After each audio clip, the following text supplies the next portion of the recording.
ចម្រើនពរញាតិញោមឥឡូវនេះអាត្មាកំពុងតែស្ថិតនៅក្នុងវត្តច័ន្ទស៊ីសាមគ្គីរតនារាមដែលស្ថិតនៅក្នុងឃុំអូជ្រៅប្រហែលជាឃុំអូជ្រៅនិងស្រុកអូជ្រៅខេត្តបន្ទាយមានជ័យដែលក្នុងទីអារាមវត្តទាំងមូលនេះឃើញមានបងប្អូនដែលជាជនភៀសសឹកដែលគាត់បានភៀសខ្លួនចេញពីភូមិព្រៃចាស់និងភូមិជោគជ័យហើយតាមការដឹងព័ត៌មានមកស្ថិតិប្រជាពលរដ្ឋក្នុងទីនេះប្រហែលជាចូល300គ្រួសារញាតិញោមហើយអាត្មាចេញពីទេសនា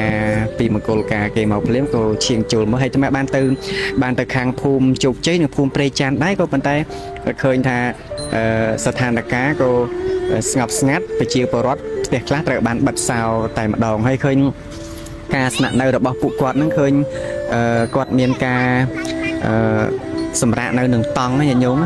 សម្រាប់នៅនឹងតង់ហើយមានកូនតូចផងនេះតាមអាត្មាមើលភ្នែកធម្មតាញាតិញោមអ្នកខាងនេះខាងនោះគឺអ្នកខាងនោះមានកូនតូចផងមានអីផងញាតិញោមមើលត្រូវភៀសខ្លួនចេញមកហើយពលរដ្ឋទាំង300គ្រួសារដែលគាត់ភៀសខ្លួនចេញពីភូមិជោគជ័យឬភូមិព្រៃច័ន្ទទាំងភូមិទាំងពីរនេះគឺដោយសារតែកាលពីថ្ងៃទី12ខែវិច្ឆិកាឆ្នាំ2025នេះគឺខាងទាហានថៃកងកម្លាំងទាហានថៃបានធ្វើការបាញ់រះមកលើប្រជាពលរដ្ឋស្លូតត្រង់គឺបណ្ដាលឲ្យប្រជាពលរដ្ឋ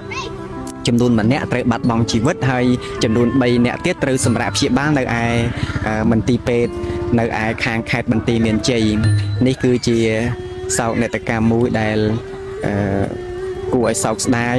ដែលភាគីខាងយោធាថៃនៅតែបន្តការឈ្លានពានមកលើដែនអធិបតេយ្យភាពជាពិសេសហ្នឹងគឺថាបានបង្កជាការបាញ់រះដោយប្រដាប់អាវុធមកលើប្រជាពលរដ្ឋខ្មែរយើងផងដែរហើយ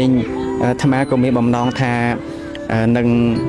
បើសិនបើមានពុទ្ធបរិស័ទឬក៏ញាតិញោមសប្បុរសជនដែលគាត់មានស្បៀងមានអីចូលរួមតាមរយៈអាត្មាក៏អាចថានាំនឹងមកចែកដល់បងប្អូនជនភេសកនៅក្នុងទីនេះគឺច្រើនដែរ300គ្រួសារឯណោះញាតិញោមហ្នឹងហើយបញ្ជាក់ថាខែនេះញាតិញោមអ្នកនៅកន្លែងនេះឥឡូវហ្នឹងកំពុងតែតិចអាត្មាផ្ទាល់កំពុងតែតិចហើយប្រជាពលរដ្ឋនៅទីនេះគាត់ឆ្ងាយពីផ្ទះបើសិនជាគាត់នៅផ្ទះរបស់គាត់អាចនៅក្នុងផ្ទះនៅក្នុងអីរបស់គាត់ចឹងទៅវាការពារតិចការពារអីបានប៉ុន្តែដល់ពេលគាត់មានបញ្ហាត្រូវភៀសខ្លួនមកចឹងទៅគឺស្នាក់នៅទីនេះគឺថាក្រោមដើមឈើផងអីផងហើយនេះញញមើលគាត់សម្រាកនៅនឹងតង់តទេចឹងណាញញឹមសម្រាកនៅនឹងតង់តទេហើយមានតង់គ្រាប់ចុះប្រសិនបើជាមានមេឃភ្លៀងអីមកវារឹងទៅតែពិបាកមែនទែនមានក្មេងតូចមានចាស់ហើយជាពិសេសគឺមានកូនតូចមកច្រើនផងដែរអញ្ចឹងអាត្មាគាត់តែបានជម្រាបជូនឲ្យពុទ្ធបរិស័ទបានដឹងហើយជាពិសេសបើសិនបើសប្បុរសជនគាត់